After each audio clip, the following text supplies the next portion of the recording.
Boa noite, bem-vindos e bem-vindas a mais uma live da nossa quarentena do bem. E coisa boa te encontrar aqui de novo. Vou aproveitar aqui e mandar uns convites para que a gente possa ir se reunindo por aqui para falar de um tema hoje. Hoje a gente vai falar da alma.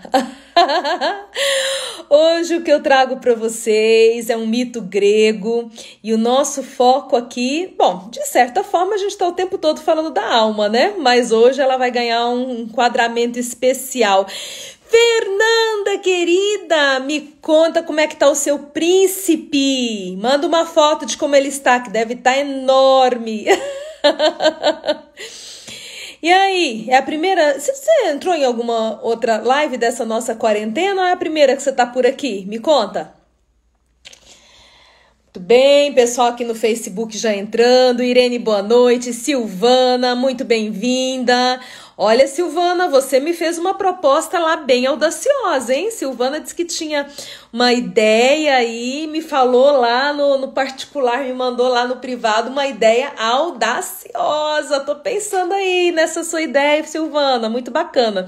Valéria Palmeira, bem-vinda, Valéria.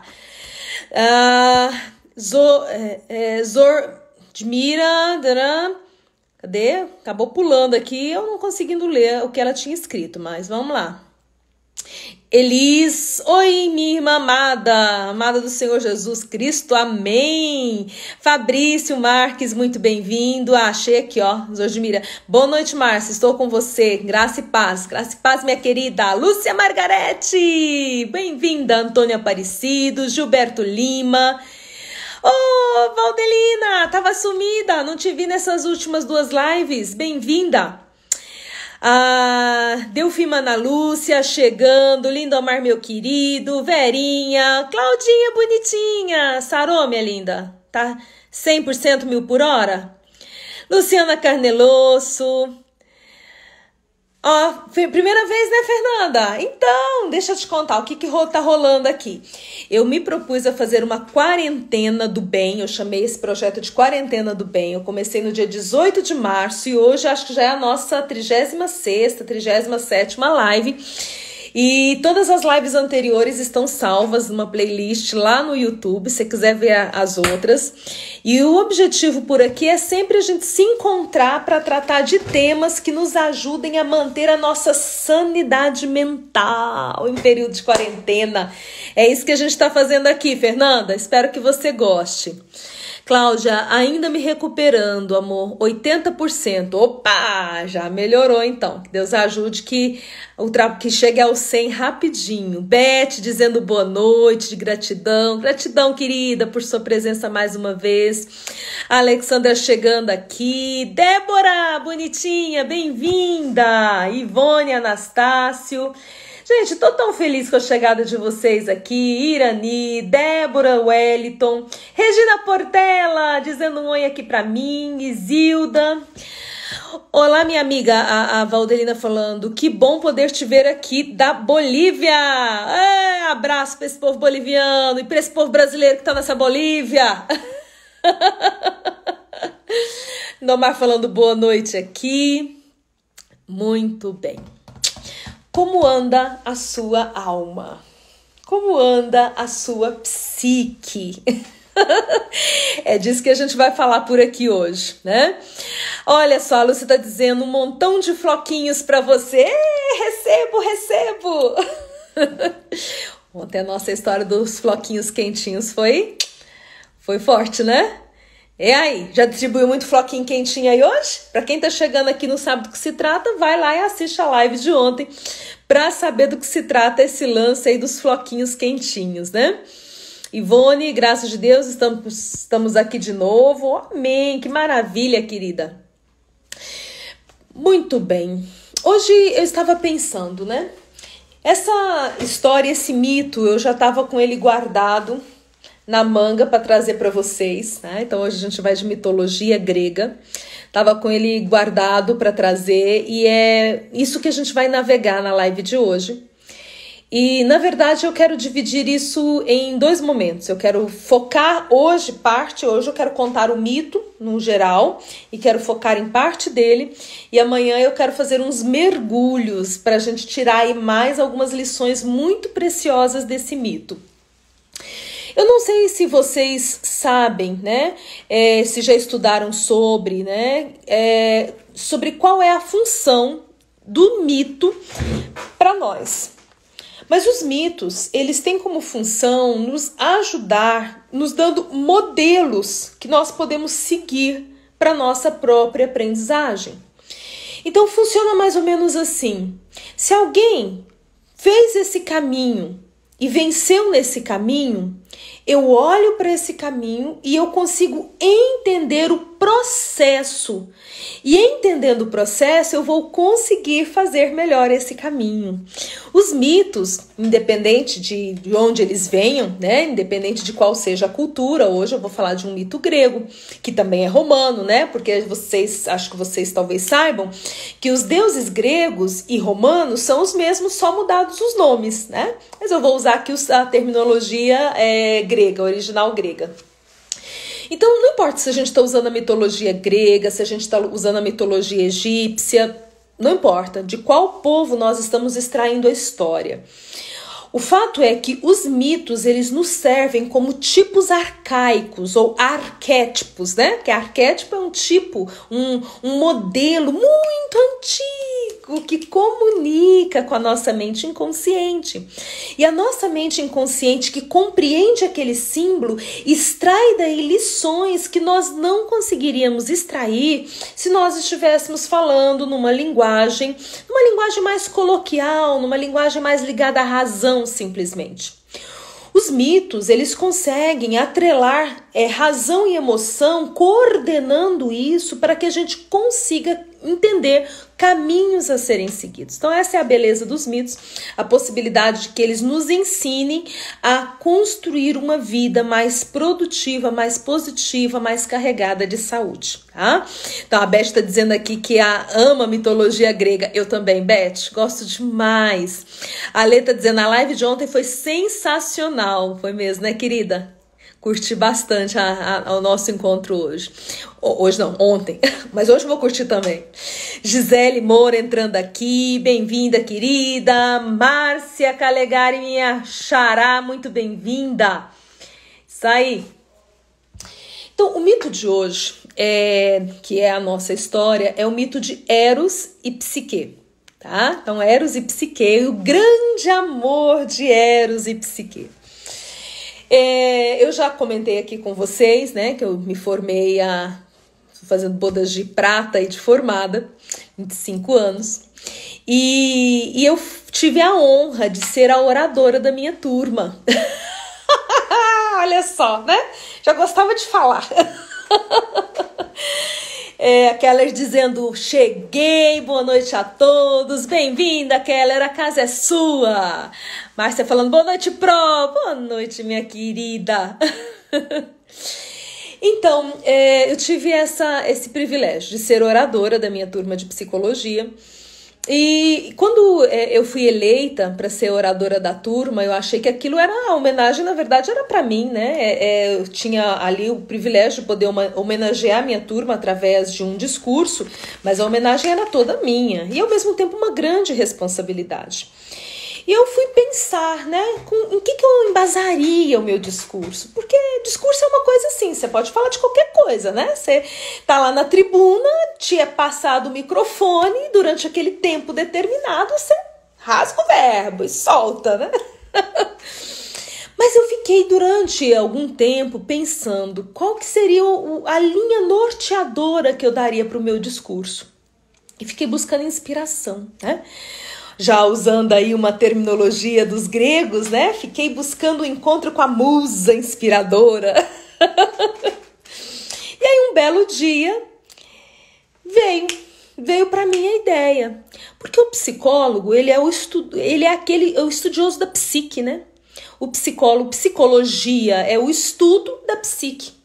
Então nós nos tornamos conhecedores profundos da psique, para entender as dores da psique, para entender os caminhos que a psique faz, para entender se existe um processo de adoecimento, como se constrói o processo de saúde da psique. Eu falei, psique, tem a deusa grega, depois se torna deusa, né? Mas não era deusa inicialmente, tem a psique, né? A psique é uma personagem da mitologia grega. E aí foi como ligar tic-teco depois disso, porque eu pensei, gente, essa formatura, o que simboliza essa formatura para todas nós? Era uma turma só de mulheres, o que simboliza para todas nós essa formatura? Simboliza o nosso grande amor pelo estudo da psique. E amor, o deus do amor, Eros. Aí, caiu o casamento de Eros e Psique. Então foi justamente esse mito que foi o norteador do meu discurso na minha colação de grau. Aí, né, 1900 bolinha. Então essa é uma história que eu carrego no coração com muito carinho, porque além de ser um belo mito, é também uma história que fez parte de um momento muito especial para mim, que foi a minha colação de grau. E aí essa é a história que eu quero resgatar aqui para nossa reflexão na nossa quarentena do bem. Josi entrando, bem-vinda. A Irani, boa noite a todos. Márcia, você e o Floquinho Quentinho causaram grandes erupções na minha vida. Jura? Uau! Estou muito feliz por tudo isso. E eu mais ainda, Irani. Que maravilha! E olha que a psique hoje vai te trazer provavelmente uma complementação desse quadro. Vamos lá. Então, senta que lá vem a história. Então, tinha um rei de Mileto, né? Cidade lá, o país lá era Mileto. E o rei de Mileto, ele tinha 3 filhas. As 3 filhas eram belas, mas uma delas, a mais nova, era de uma beleza extraordinária, estonteante. Era uma beleza que nunca tinha se visto entre os mortais. E o rei era feliz, naturalmente, pela filha que tinha, pelas 3, né? E, sobretudo, pela mais bela de todas, cujo nome dado por ele foi Psique. Ou Psique. E aí o rei, então, vivia aquela experiência de pai, né? De pai de meninas. A mais velha chegou à fase de se casar e se casou. A do meio chegou à fase de se casar e se casou. Porém, a mais nova, Psique, não achava marido para ela. E era interessante que as pessoas todas vinham a Mileto para conhecer aquela bela jovem, cuja beleza, a notícia da beleza esparramava-se pelas terras afora. Então as pessoas vinham quase que em procissão para ver a beleza daquela jovem. Mas marido que é bom, nada de achar. Então aí começam a acontecer 2 coisas. Uma acontece no reino terreno e a outra acontece no reino dos deuses. Bom, Afrodite é uma deusa, né, lá do panteão grego. E quem era Afrodite? Afrodite era a deusa do amor e da beleza. Então, Afrodite era a mais bela das deusas. E lógico, totalmente conectada com a ideia do amor, né? De ser amada, de ser adorada. E quando ela olhou para a terra e viu essa tal de Psique, que era muito amada e adorada pelos humanos, pela sua beleza, ela falou, tem uma coisa fora do lugar aí. Esse lugar pertence somente a mim. E ela ficou muito enciumada da atenção que aquela jovem humana recebia, né? A filha do rei, a caçula. E ela pensou, isso não pode ficar assim, ela precisa ser castigada. Bom, Afrodite tinha um filho que se chamava Eros, também deus do amor, né? Assim como Afrodite, sua mãe, ele também era um deus, e era o deus do amor, aquele deus alado, né? Um homem belíssimo, porém de asas. e que carregava lá uma aljava cheia de flechas. E quando ele atirava as suas flechas, a pessoa em quem ele atirava as flechas ficava extremamente apaixonada, né? Então a flecha era a forma dele semear o amor no coração de alguém. E aquela pessoa que recebia então a flechada de Eros, né? Se a gente for lá para Roma, né? Para os romanos, a gente vai ter o Cupido, né? Então Cupido é o nome romano, Eros é o nome grego. Então, como eu estou contando aqui na tradição grega, Eros. Quem recebia a flechada de Eros se apaixonava, inevitavelmente. Daí Afrodite, a mãe de Eros, disse: meu filho, tem uma coisa estranha acontecendo ali na terra. Tem uma princesa que ela é linda e as pessoas ficam indo lá cultuar a beleza dela. Eu não vou aceitar isso não, que tá tomando meu lugar. Então você vai fazer o seguinte: você vai ser o meu emissário. Você vai tirar uma flecha nela para que ela se apaixone pela criatura mais horrenda e nojenta e detestável que existir na face da terra. Esse vai ser o castigo dela. Já pensou que horror? A mulher mais bela que já pisou na terra, ainda por cima princesa, se apaixonar pela criatura mais horrenda da face da terra? Eita, esse é um castigo do grande. Bom, Eros veio. E o fato é que quando Eros se aproximou de Psique, ele se distraiu, porque realmente a menina era estonteante.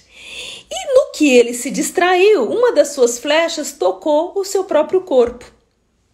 Vê se pode? O cara acostumado a jogar flecha se distraiu de tal forma que se feriu com a própria flecha. E naquele ato em que a flecha o feriu, ele, olhando para ela, se apaixonou perdidamente. Agora ele já não conseguiria mais cumprir a ordem da mãe. Porque como ele faria ela se apaixonar por qualquer um que seja, mas muito menos por um ser horrendo, ele não conseguiria fazê-la se apaixonar por ninguém. Por quê? Porque ele queria ser o objeto do amor dela. Ele a desejava para si. Mas isso era complicado, né? Porque ele ia ter que passar a perna na própria mãe, ia ter que mentir para a mãe. De mais a mais, ela era uma mortal, ele era um deus. Então tinha muita coisa complicada ali naquele meio do caminho. Bom, isso é o que estava acontecendo no território dos deuses, né? Agora, o que estava acontecendo no território dos homens?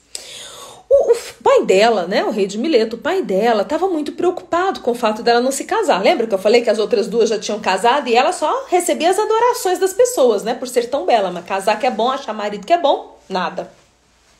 Tem umas mulheres que sofrem um pouco com isso, né? São lindas, maravilhosas, namoram, e o cara vira pra ela e fala assim: olha, eu vou terminar, o problema não é com você, você é linda, maravilhosa, mas, aí depois do mais, aí ferrou, né?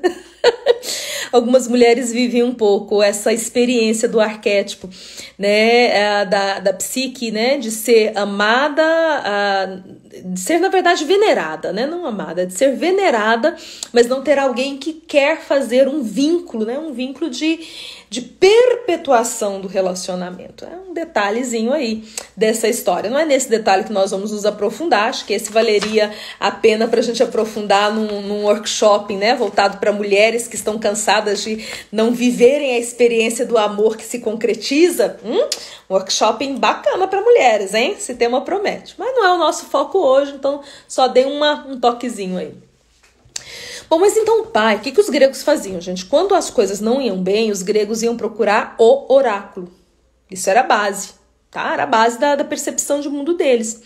Então o rei de Mileto foi procurar o oráculo para entender o que acontecia com a filha e o que fazer para libertar a filha dessa sina que ela estava vivendo, que era viver sem encontrar o amor verdadeiro, viver sem encontrar um casamento. Então ele foi procurar o oráculo. A questão é que o Eros, que já estava apaixonado nesse momento, foi lá e se passou pelo oráculo e disse para o pai dela: não, mas ela está amaldiçoada.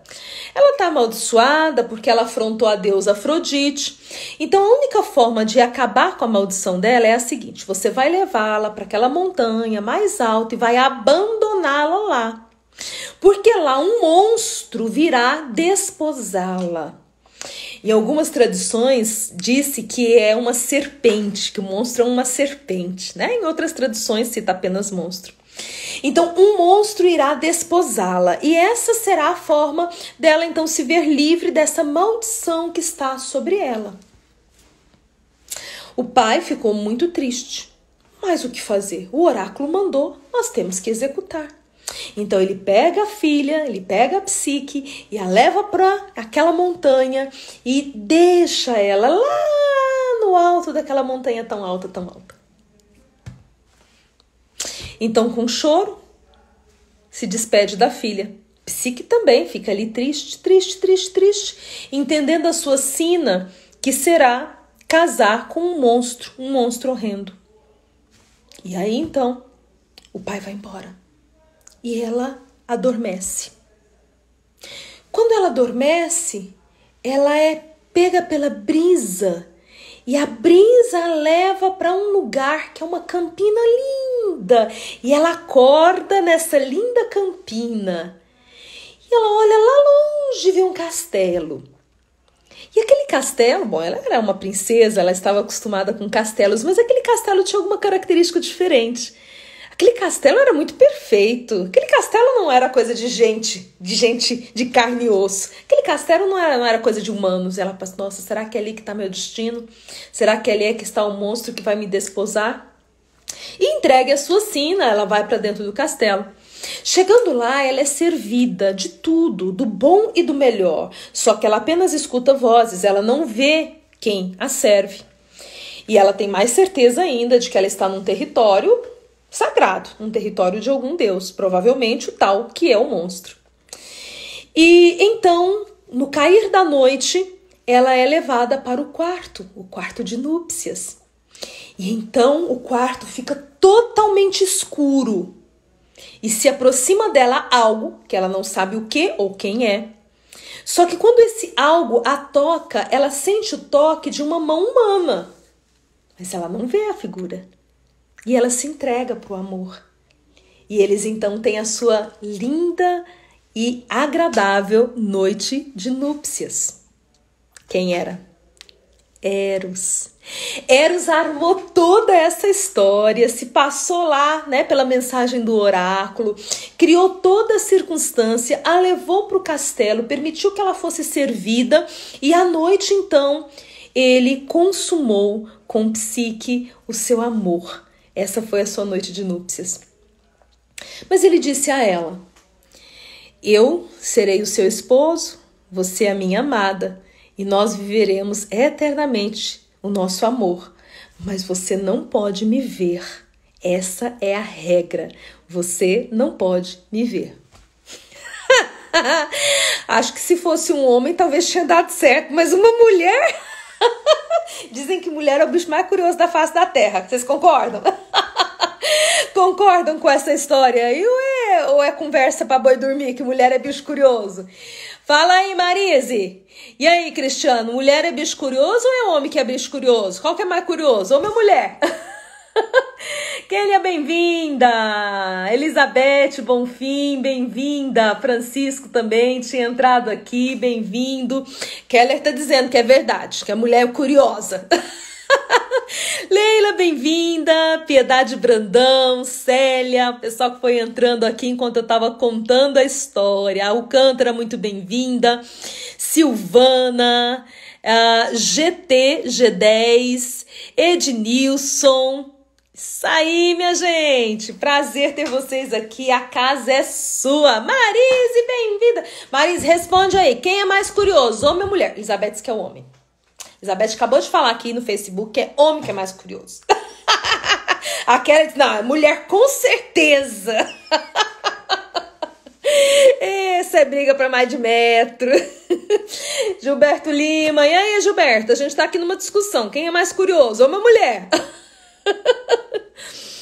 Mas o fato é que Eros disse que ela não podia olhar para ele, que eles iriam se amar todas as noites, que todas as noites, sem falta, ele viria encontrá-la e ela estaria nos braços dele vivendo o amor, mas ela não poderia olhar para ele. Bom, o fato é que Aquele amor era tão intenso, era tão maravilhoso, era tão arrebatador. E ao longo do dia ela era tão bem servida naquele palácio, ela tinha tudo o que ela queria, do bom e do melhor. Então, durante um bom tempo, ela não se importou muito para essa questão de não poder olhar para ele, porque ela o sentia, e ela sentiu o carinho, e ela sentiu o amor que ele entregava a ela, né? A Marissa dizendo assim, ó, se tirar de base por mim, com certeza é a mulher. Eu também acho, Marise. Eu também acho. José França entrando aqui, bem-vindo. Mas o que acontece? Chegou um momento que ela começou a sentir falta do que ela não tinha. Porque a vida é assim. A gente sente falta do que não tem. Então, de repente, eu não tenho um carro. E eu sinto falta, e agora eu tenho carro. Aí, de repente, eu vou sentir falta de um carro diferente do que eu tenho. Então, me falta isso. Aí, quando eu tenho, aquilo já não me faz mais falta. Então, eu abro espaço para sentir falta de outra coisa. Lembre-se que toda essa história começou, né, falo do ponto de vista da experiência terrena, né? Porque do ponto de vista da experiência ali dos deuses, foi outro papo. Mas ali na Terra, tudo começou porque ela não arranjava marido. E o pai começou a ir atrás, né, e tentar entender o porquê disso. Então, foi em função de uma ausência, de uma falta que todo o movimento começou. E se você parar para pensar, é bem assim na nossa vida. É quando algo falta que a gente se movimenta. Eu estava falando ontem com a minha tia. Ô, Duvaldo, bem-vindo! Estava falando ontem com a minha tia lá em São Paulo. E a gente conversando, né, de como ela tá, como eu tô aqui e tal, enfim. E eu falei pra ela, tia, mas é assim mesmo, né? Porque quando a água bate na bunda, que a gente se movimenta, né? Quando algo faz falta, a gente se movimenta. Então, se a vida fosse pra gente um berço esplêndido, uma eterna mesa farta, se a vida fosse pra gente presença absoluta de tudo que se deseja, então a vida seria morte, não seria vida. Tá captando, né? A sabedoria desse negócio.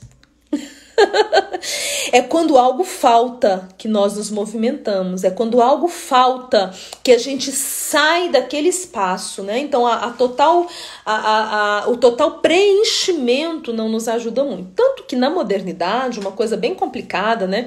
Eu que trabalho no consultório com todas as faixas etárias, então quando a gente trabalha com adolescente principalmente, a gente vê o quanto a falta da falta faz falta.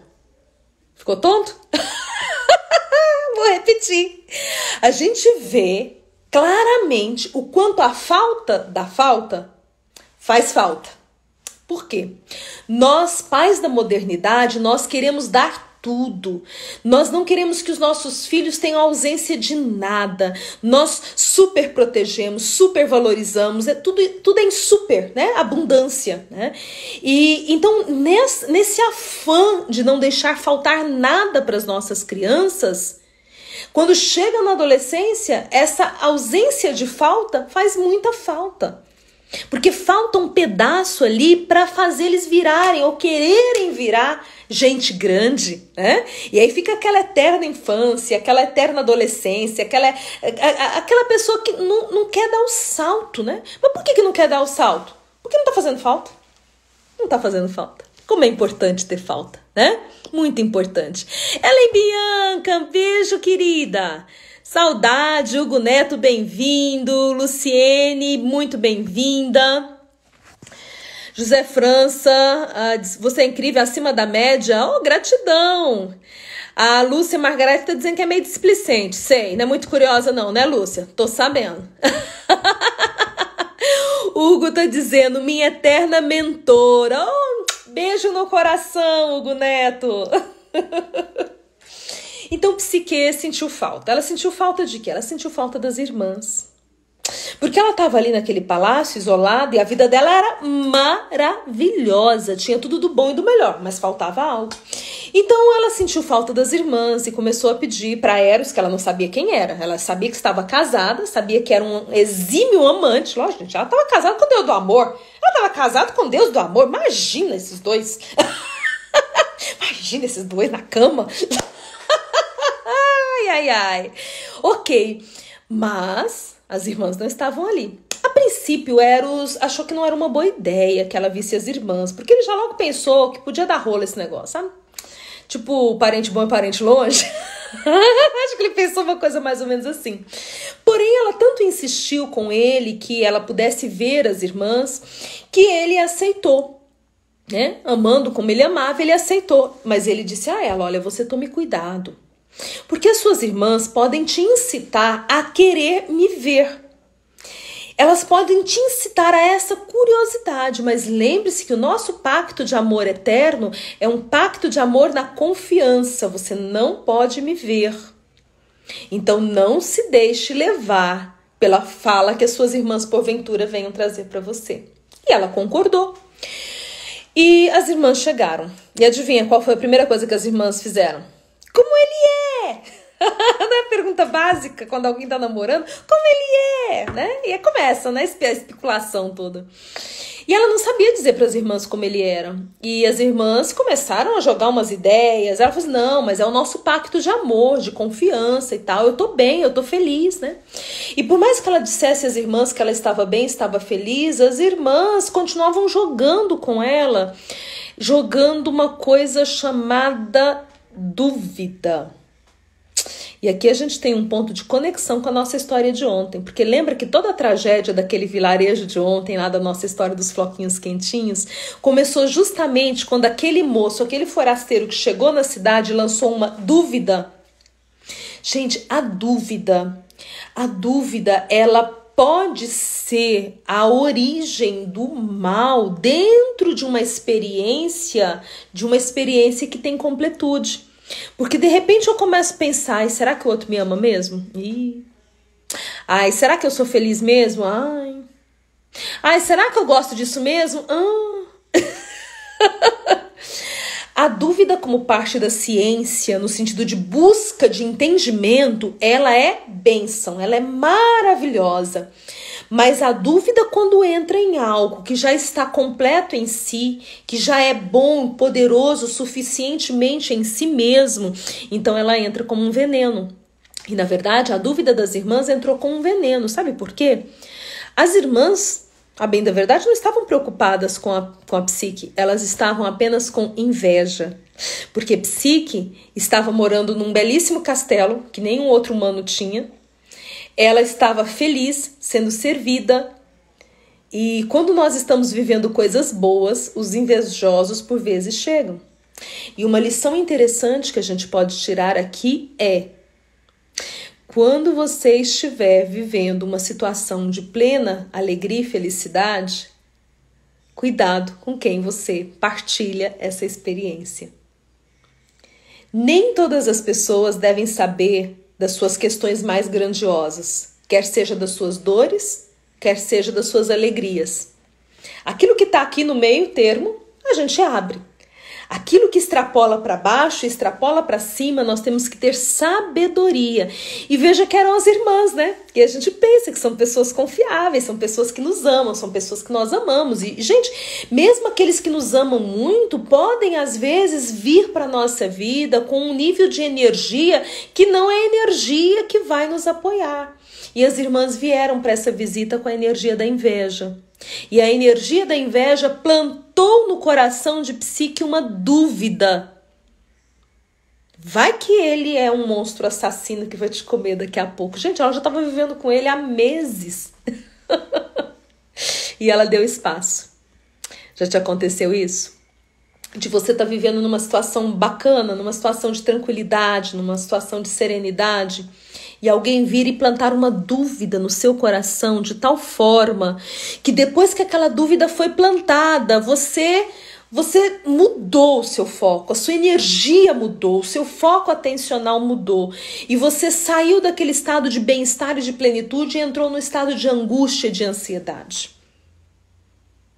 Qualquer semelhança com esse momento que nós estamos vivendo também não é uma mera coincidência. Quantas dúvidas estão plantadas no nosso coração? E as dúvidas plantadas no nosso coração, de dois, ou uma dúvida serve a propósito da ciência, porque aí é uma hipótese, né? Uma dúvida que gera uma hipótese. Não, será do que isso é feito? Ah, será que é feito disso ou daquilo? Eu tenho uma dúvida, mas eu tenho uma hipótese. Eu acho que isso é feito daquilo, eu tenho uma hipótese, eu vou correr atrás da comprovação dessa hipótese. Então essa dúvida faz a minha mente ir para frente no sentido produtivo e criativo.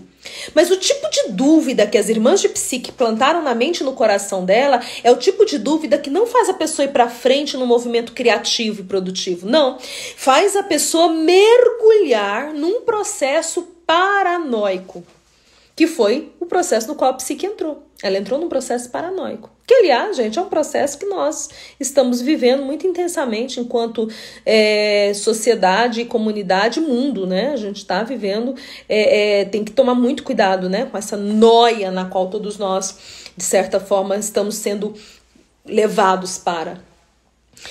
E aí, ela, depois, então, das irmãs irem embora, ela planejou, com a ajuda das irmãs, ela planejou que quando o marido estivesse dormindo, ela iria utilizar uma lamparina para iluminar e ver o marido. E ela também levou uma faca, porque se realmente ele fosse um monstro horrendo, ela o mataria enquanto ele dormia. E naquela noite, então, depois das irmãs irem embora, ela esperou o marido dormir profundamente. Quando ela percebeu que ele já dormia profundamente, ela acendeu a lamparina e o iluminou. E qual não foi o seu grande susto quando ela viu o homem mais lindo que ela já vira em toda a sua existência? Eros era um homem lindíssimo, apesar de alado, né? Era um deus. E ela se arrependeu profunda e amargamente de ter desconfiado dele. E ela se distraiu um pouco, olhando para ele. Algumas histórias contam que ela se distraiu um pouco olhando para a faca, porque ela pensou em tirar a própria vida diante da decepção, né, de não ter confiado. Outros dizem que ela se distraiu olhando para a beleza dele, mas o fato é que ela se distraiu. E ela deixou derramar algo, né, o óleo da lamparina que pingou nele, e ele acordou assustado. E quando ele acordou assustado, ele a viu com a lamparina numa mão e a faca na outra mão. E ele disse para ela: o amor não pode conviver com suspeitas. Essa é uma frase marcante de Eros para a psique. O amor não pode conviver com suspeitas. Onde há medo, o amor vai embora. Onde há amor, o medo vai embora. Onde há suspeita, o amor vai embora. Onde há amor, a suspeita precisa ir embora. São elementos que não convergem, são elementos que não ficam juntos, como água e óleo, que automaticamente se separam. Por mais que você tente misturar, eles não entram em sintonia. Amor e suspeita não entram em sintonia. E aí, como disse aqui a Silvana, que triste, perdeu. E foi o que aconteceu. Eros disse: como você não confiou em mim, eu não posso ficar com você. Você não confiou no amor que eu te entreguei. Você não confiou em tudo isso que eu te entreguei. Então eu não posso ficar com você. Você agora me perdeu. E sai voando. E psique fica ali, chorando. Mas logo depois ela é tirada magicamente de lá e levada para perto da casa do pai, para perto, né, do castelo onde mora o pai. E a história que se segue agora é a história onde psique tenta retomar o que era dela. Ela tenta se reconectar com o amor. Então as histórias, elas podem ter diferentes encaminhamentos. Veja que psique naquele momento estava com uma faca na mão. E ela poderia ter optado por tirar a própria vida. Então nós teríamos aí uma tragédia. Mas ela optou de recuperar o amor. E ela vai procurar logo quem? A mãe do Eros, Afrodite. Vai procurar a sogra, gente. Não sei, viu? Se num caso desse a sogra é a melhor pessoa para procurar. Ainda mais a Afrodite, né? Não era uma sogra qualquer, era uma sogra que já estava chateada com ela. Ó, pra quem aqui é sogra ou vai ser sogra um dia, né? E principalmente se você é mãe de menino, se você é mãe de homem, saiba que a Afrodite serve pra gente como uma análise arquetípica importante, hein? Porque é muito comum essa coisa da mãe do homem, né? Ter uma rixa com a nora. É um tipo de inveja velada, alguma coisa por aí, né? Tem algo no imaginário aí que acontece. Mas enfim, a Psique vai procurar a Afrodite, mas a Afrodite não ajuda tanto, né? Ela diz que vai ajudar, mas assim, não é uma ajuda tão grande. E ela propõe a Psique que ela deva cumprir umas tarefas. E que se ela cumprir as tarefas, então ela vai dar a ela permissão de se reencontrar com seu filho. Mas, gente, ela não tinha intenção nenhuma de que Psique se reencontrasse com Eros. Na verdade, aquilo ali era uma trapaça, porque ela deu tarefas tão difíceis, que Psique sucumbiria. O fato é, Psique ia sucumbir, ela ia morrer. Tá? Era essa a intenção. Porém, ela consegue algumas ajudas, alguns apoios, e ela cumpre tarefa por tarefa, sendo que a última de todas é a descida ao inferno. Tem a descida ao Hades, sempre tem, gente. Toda jornada do herói tem a descida ao inferno. Então eu quero aproveitar para te dizer o seguinte. Se você, porventura, estiver passando nesse momento da sua vida uma fase tão tenebrosa, que você tenha a sensação, às vezes a gente fala isso, né? Nossa, eu tô comendo pão que o diabo amassou. Bom, você tá comendo pão que o diabo amassou, tá onde? Tá na casa dele, né? Que é o inferno. Olha a sabedoria popular dessas falas, né? Como elas são interessantes e como elas conversam, né, com os mitos e conversam conosco. Às vezes a gente diz, nossa, minha vida tá um inferno, meu Deus, que horror, me tira desse inferno. Então, essa ideia do inferno, né, que está muito presente nos mitos, o herói geralmente tem o momento da descida ao inferno, é o ponto mais baixo, né? É o ponto de maior dor, é o ponto de maior sofrimento. Então, se, porventura, nesse momento você está com essa sensação que você está na fase de comer o pão que o diabo amassou, que você está numa fase muito tenebrosa da tua vida, entenda que faz parte da nossa trajetória. Nós precisamos, às vezes, descer em pontos muito baixos para depois subirmos a lugares muito elevados. E ela passa, então, por essas tarefas, sobre as quais eu não vou contar hoje, porque as tarefas eu vou contar amanhã. Se você quiser saber quais foram essas tarefas que Afrodite passou para Psique, o que aconteceu, como que ela superou cada uma dessas tarefas, que eram tarefas para matá-la, mas ela a superou.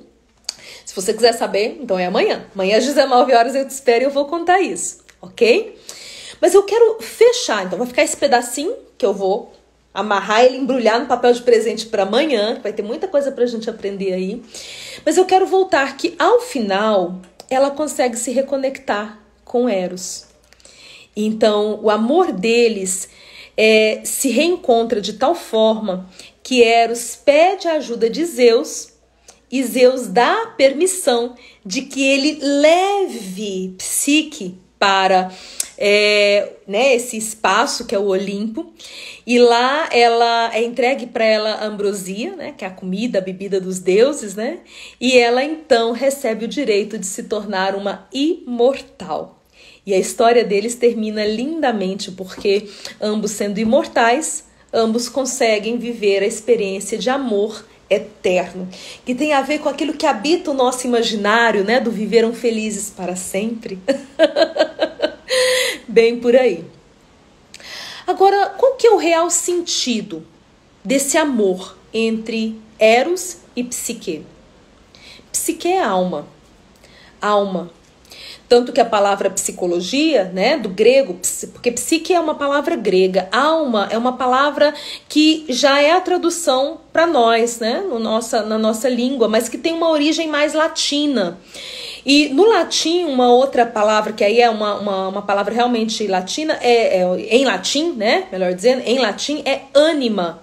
Então nós temos palavras que são correspondentes entre si, são sinônimos entre si, porém de origens diferentes. Psique, no grego, ânima no latim e alma já numa tradução para nós, né? O latim já chegando aqui numa tradução para nós. O que é ânima nessa origem do latim? Ânima é sopro, é ar, é a brisa. E aí a gente vai se lembrar, né, dentro desse imaginário cristão e hebraico, né, ou judaico, qual é a origem humana, né? É Deus fazendo o homem do barro, e depois que ele, então, está todo moldado, Deus vai lá e sopra nas suas narinas. E aí ele se torna uma alma vivente. Alma é sopro divino. E essa história, esse mito, nos fala de quê? Porque Eros é o quê? Eros representa a divindade. Eros representa o grande espírito, né? A transcendência. A alma que quer se casar, né? A psique que quer se casar com Eros é a nossa alma terrena buscando a conexão com o transcendente, buscando essa conexão com o divino, buscando esse casamento eterno que vai durar para sempre e que vai nos eternizar. Porque a alma, ela é finita, enquanto terrena que é, enquanto conectada à matéria, corpo que é. O sopro um dia se esvai, o sopro um dia acaba, é o último suspiro. Quando a pessoa dá o seu último suspiro, a alma se esvai. São os desejos, são as nossas intencionalidades humanas que um dia vai. Mas quando a psique consegue recuperar Eros, quando a nossa alma consegue se conectar com a porção divina, então nós nos tornamos eternos, nós nos eternizamos. É a ideia de transcender, é a ideia de estar para além da matéria. Gente, isso não é lindo? É extraordinário, né?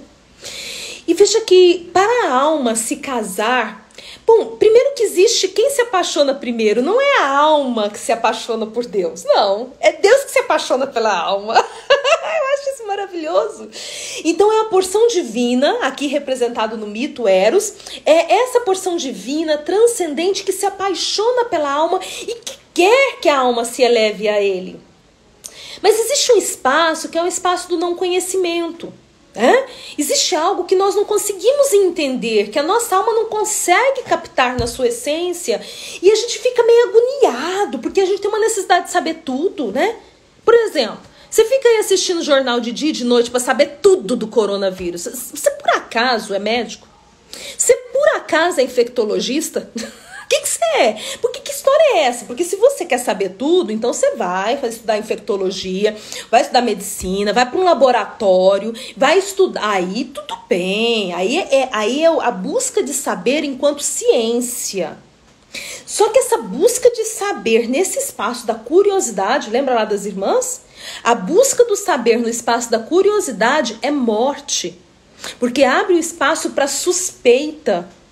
Então, quando nós queremos que a nossa alma se conecte com a porção transcendente, divina, um milagre, né? Você quer saber como é que o milagre vai acontecer? Meu filho, você tá comendo pão que o diabo amassou? Se você quiser saber, tintim por tintim, como é que o milagre vai acontecer na sua vida, não vai acontecer. Porque quando você fica tentando desvendar um milagre, ele vai embora. O milagre tem asa, o milagre sai voando. O milagre vem quando nós aceitamos o milagre assim, ó. Quando o bebê mama, ele não fica pensando de onde sai o leite que ele tá, com o qual ele está se deliciando. Quando o bebê mama, ele olha para os olhos da mãe, porque ele está buscando uma conexão. E às vezes ele fecha os olhos e nem está dormindo, porque ele está tão entregue para aquele espaço daquele colo sagrado que é o colo da mãe, para aquele leite sagrado que é o alimento que traz a vida emocional e física para ele. Então, quando a nossa alma se entrega a esse espaço e nós nos entregamos de verdade, o milagre pode acontecer. Mas quando eu começo a suspeitar, então o milagre sai voando. É isso que o amor de Psique e Eros pode nos ensinar. Pode nos ensinar a ideia da entrega. Pode nos ensinar a ideia da confiança. mesmo que o mundo inteiro esteja barulhando no teu ouvido. Confia não, hein? Confia não, hein? Existe uma verdade interna, porque quando é para desconfiar, você sabe. Quando é para desconfiar de verdade, você sabe que aquilo não é certo. Se realmente ela tivesse deitada ao lado de um monstro, ela saberia. Ela sabia que não era um monstro. Por que ela teve que seguir aquela voz da curiosidade baseada na inveja das irmãs? Então essa é a bela história de Eros e Psique.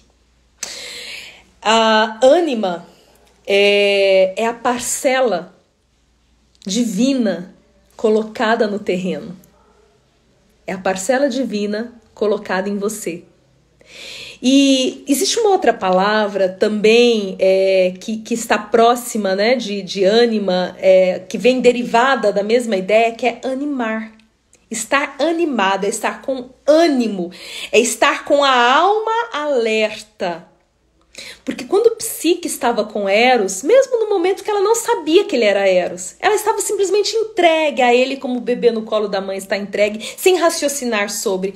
Quando ela estava naquele encontro de amor, ela estava animada. Quando Eros vai embora, ela deseja morrer. Então, quando a nossa alma está nessa conexão, nós nos animamos. E aí, é por isso que a gente precisa todo dia cuidar muito do nosso estado de ânimo. Você precisa levantar da cama e se animar. E se você se levantar da cama e não estiver animado, vou te dar uma dica, dá uns pulos, dá uns gritos. Você sabia que muitos palestrantes que impactam multidões, né? Tony Robbins, por exemplo. Não sei se você já viu alguma coisa dele. Antes de entrar no palco, porque eles entram com tanta energia que eles contagiam todo mundo. Antes de entrar no palco, eles dão uns pulos e uns gritos. De verdade, literalmente. Tô falando de forma simbólica, não. Eles pulam e gritam. Por quê? Porque o movimento do corpo movimenta a alma, a psique. Então você precisa cuidar do seu estado de ânimo. Se você está levantando da cama desanimado é sem alma. Então você precisa se animar, você precisa trazer alma para a sua vida. E quanto mais próximo você tiver desse espírito, dessa conexão com o transcendente, mais a tua alma vai estar animada. Quanto mais você estiver distante do espírito, da dimensão transcendente, mais a sua alma estará desanimada. Mas o fato é que mesmo afastado do espírito, da dimensão transcendente, você precisa ajudar, você precisa encontrar algum tipo de ânimo mínimo, porque existe um caminho para fazer. O caminho que a Psique fez, eu vou contar para vocês amanhã. Amanhã eu vou contar as 4 grandes tarefas que Psique realizou na sua busca de se reconectar com seu amor, Eros. Gostaram do mito? A Valdelinda está dizendo que a palavra foi muito edificante. A Cristiane tinha chegado aqui. Mais gente chegando por aqui. Maria Socorro, excelente ideia para animar. Não é verdade? Dá uns pulos, uns gritos, dá umas gargalhadas. Gente, gargalhar nos anima, né? É muito bom. A Débora, coloca uma música animada e dança, mesmo sem querer. No fim você vai estar animada. Olha aí outra ideia maravilhosa, dançar, né? Pular. Tatiane tá falando aqui, maravilhoso. Não é isso aí, Luciana? Bora pular. Caminho da Psique para conquistar o Eros. Silvana dizendo que amou. Keller dizendo maravilhoso. Gente, é isso. A nossa história e a nossa reflexão de hoje. Então, amanhã, às 19h, eu te espero para a gente concluir essa história e aprender como foi que Psique realmente conseguiu essa travessia para reconquistar o amor. Eu quero fechar dizendo, não importa o que você já tenha perdido, não importa o que você esteja perdendo e não importa o que você venha a perder. Porque a vida é feita assim, de ausências. Eu falei disso mais no início da live. O que importa é o seu posicionamento. Porque se você entende que te falta e que você precisa correr atrás, se você se posicionar adequadamente, você vai reconquistar o amor. Com tudo aquilo que representa, com certeza você vai reconquistar. Beijo no coração e até amanhã. Tchau, tchau!